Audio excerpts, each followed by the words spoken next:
And మీరు చెప్తూ ఉంటే చాలా ఇంట్రెస్టింగ్గా ఉంది, దీన్ని బ్రేక్ చేయడం నాకు ఇష్టం లేదు. సో గురూజీ, జీవితంలో ఏం సాధించాలో చెప్పారు కానీ ఎలా సాధించాలో చెప్పలేదు. జీవితంలో మనిషికి జంతువుకి ఉన్న ఒక మంచి తేడా చెప్పగలరా? విచక్షణ. విచక్షణ, బ్యూటిఫుల్ విచక్షణ. దీనికన్నా ముఖ్యమైనది చిరునవ్వు అండి.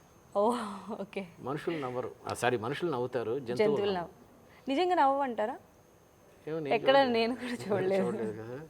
ఏమైనా చింపాంజీలు నవ్వుతాయేమో. మనుషులు నవ్వరు, నవ్వినట్టు జంతువులు నవ్వు. సో నవ్వు ఒకటి, మీరు చెప్పినట్టు విచక్షణ ఒకటి. విచక్షణ అంటే ఇంకొంచెం బ్రాడ్గా తీసుకుంటే జ్ఞానం ఉందాం. రోజు రోజుకి మనిషికి ఒక జ్ఞానం పెరగాలండి. ఈ రోజుకి నిన్నటికి మధ్య ఒక జ్ఞానం అనేది కొంచెం పెరగాలి.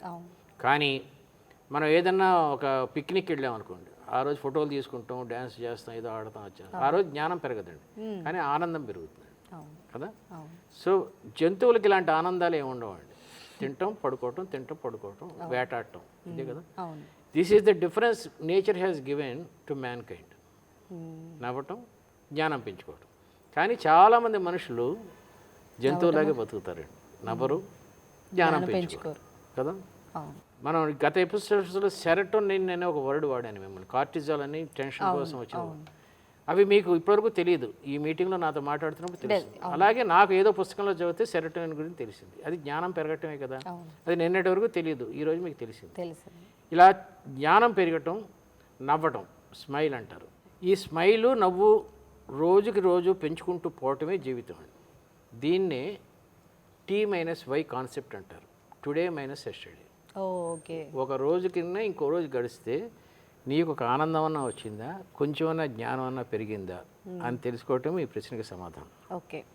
కొంచెం కన్ఫ్యూజంగా ఉంది గురూజీ, ఇంకొంచెం డీటెయిల్. సరే నేను చెప్తాను, ఇంకా బాగా చెప్తాను. చెప్పండి. మీరు టైటానిక్ సినిమా చూసారా? చూసా. ఓకే. ఆ టైటానిక్ సినిమాలో పడవ మునిగిపోయినప్పుడు హీరోయిన్ కోసం హీరో సాక్రిఫైస్ చేసి చచ్చిపోతాడు. ఆ పడవలో మీరు ఉన్నారు అనుకుందాం, మీరు హీరోయిన్ కాదు, ఉన్నారు. ఏ హీరో లేడు, ఎవరు మిమ్మల్ని అంతా లేరు అసలు. కానీ మీకు ఈతొచ్చు, అద్భుతంగా ఈతొచ్చు, ఈదుకుంటూ దీవికి వెళ్ళారు. లేళ్ళు, సెలయేళ్ళు, జలపాతాలు, కుందేళ్ళు, అద్భుతంగా ఉంది. మీరు నాన్ వెజిటేరియన్ అయితే డీర్ 65, ర్యాబిట్ మంచూరియా అన్నీ చేసుకుని తినచ్చు. ఎందుకంటే కారం, పచ్చిమిరపకాయ ముక్కలు ఉన్నాయి, అక్కడ ఉప్పు ఉంది, సముద్రం ఉంది. సో